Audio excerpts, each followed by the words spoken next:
Please welcome Mark Cuban. Hey guys. Hey, Mark. How are you, Ellen? I'm good. How are you? Killing it. Thanks. Killing it in paradise. You sure are. You sure are. So everybody knows you from Shark Tank, but and owning the obviously the Dallas Mavericks. But you have been a businessman since you were how old? You were a kid when you started out. Yeah, probably 9 and 10 years old selling baseball cards, and then 12 years old selling garbage bags door to door. I've been a hustler as long as I can remember. Yeah, so that was your mindset early on, right? So who gave you that? Was that your parents? Who gave you that entrepreneur mindset? Pretty much my dad. My dad did upholstery on cars, and basically he was always, if you want something, you got to go out and earn it. And so when I wanted a new pair of basketball shoes, he hooked me up with one of his buddies who sent me out with his garbage bags, and I sold them door to door. And then from there, that gave me confidence, and I've been starting businesses ever since. Did you went to college though to study business, didn't you? Yeah. Okay, so because you obviously knew enough to get into technology early on, and what were the first few companies? Because they were, which one made you the billionaire? So the one that made me all the money was a company called broadcast.com that started off as AudioNet.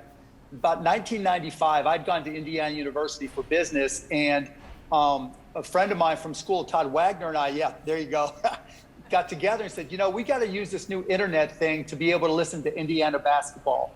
So we started a company called AudioNet, which was the very first streaming company, and then we grew that, took it public, sold it for a lot of money, and then the rest is history. Yeah, a lot of money. In 4 years, you sold it for a lot of money. So, because it's easy, I think, when you have money to keep making money, because you have money to either invest or put in the bank and earn interest. But how do you, what do you say to people to just right away, like, how do you get the money to even get there?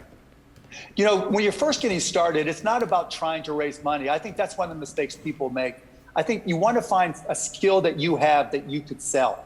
You know, for me, it was selling garbage bags door to door. It was selling baseball cards. It was something that I could do. Shoveling driveways. You may be somebody that can make, you know, you have a skill at creating something. That's what you want to do. Find something you can do personally and go out there and find customers for it and then grow it.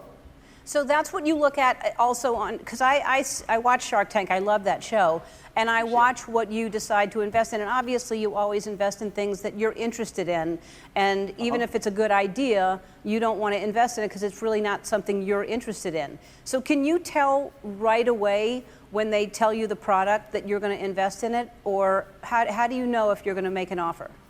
You know, the first thing, and I'm going to give you a little Shark Tank secret, the hardest part of Shark Tank is going out. So when somebody comes in, I look for reasons to go out. And then if they then convince me that I shouldn't go out because it's a great product, it's unique in some way, or I love the entrepreneur and think I can really help them grow the company, that's what changes my mind. And then if it's something that I really care about, I mean, whether, you know, just whatever it is, that's what gets me excited. What did you invest in on that show that you've made the most money? Which company? It was a company called Cycloramic, and what they did was they started off with an iPhone app that made your phone turn to make panoramic pictures. And then they changed the way the iPhone looked. And this is a great story because the entrepreneur had a great idea, made great money. Then when Apple changed, they had no business. And so they pivoted to do something called computer vision. And then we sold it to a company called Carvana. So now if you go to the Carvana website, and you can spin the car on the web page and open the doors and look inside. That's from a Shark Tank company called Cycloramic. And that was just an incredible success where they went from almost being out of business to selling the company for tens of millions of dollars. Wow, that's incredible. Yeah, it was unbelievable. Yeah. What a gig, I mean, what a great gig you have, because not only is this something you love, but then you get to invest, these people come to you, which I'm sure happens all the time anyway, but sure. But what a great thing, and then you just keep making more money, just more money from that.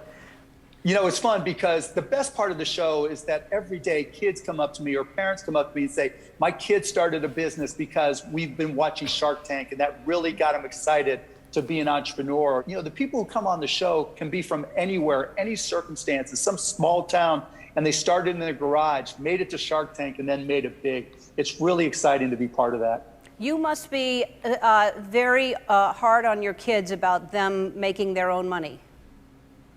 No, not really. I try not to pressure them, but I try to encourage them just to get into whatever they want. To me, you know, if you can get excited, the way to really be successful in my mind is just being able to get excited about something that you wake up every day looking forward to.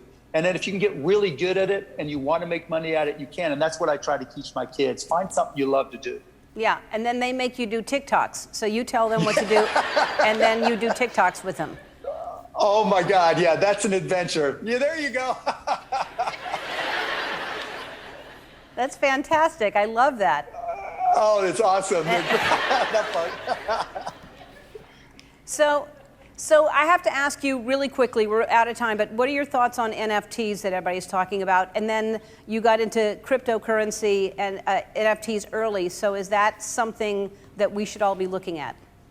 You know, the thing about NFTs is they're just digital collectibles. Don't think about the technology at all. It's just one more thing to collect, only it happens to be digital. If you think about everything on your phone that you value, particularly younger kids, I mean, their most valuable possessions are things on their phone. An NFT is just a digital collectible that you can buy, hold, sell like any other collectible. And cryptocurrency? Cryptocurrency is just an asset to invest in. You know, Bitcoin is kind of like a digital version of gold. Ethereum is a digital version of a currency. And then you got Dogecoin, which is just fun. But the weird part about it, it went from being a cryptocurrency joke to now becoming something that's becoming a digital currency. At the Mavs, we sell a lot of merchandise for Dogecoin, and you should look at it for the Ellen shop. You guys could sell a whole lot of stuff for Dogecoin. We sure will do that. Mark, we're going to take a break, and then we're going to get some money tips from you when we come back. We'll be back. We're back with Mark Cuban. Very, very successful career, made a lot of money. So you say some of your tips, pay off credit card debt. Absolutely, because credit card interest expense is like 19 to 29%. You're not going to make that in the stock market or anywhere else automatically. Pay off that debt. All right. Always save 6 months of expenses. You never know what can go wrong. We saw the pandemic. Crazy things happen in life. You want to have that cushion. Yeah. Invest in what you know. Yeah. People try to get all fancy and think, you know, they have a friend who knows this or that. Stick to the things that you know. And if there's something you're interested in, find out more and see if it's investable. Yeah, so my thing has been real estate. I love real estate, and I love you know, houses and design, so that's what I've invested in. But now I'm interested in Dogecoin, and I really want to know more about this. So talk about Dogecoin. It's crazy, the craziest story ever. So Dogecoin is a cryptocurrency that was created as a joke in 2013 by these two programmers, right? And they just made it just to mess around. And then probably 2 years ago, people started talking about the meme online, okay, and started buying it.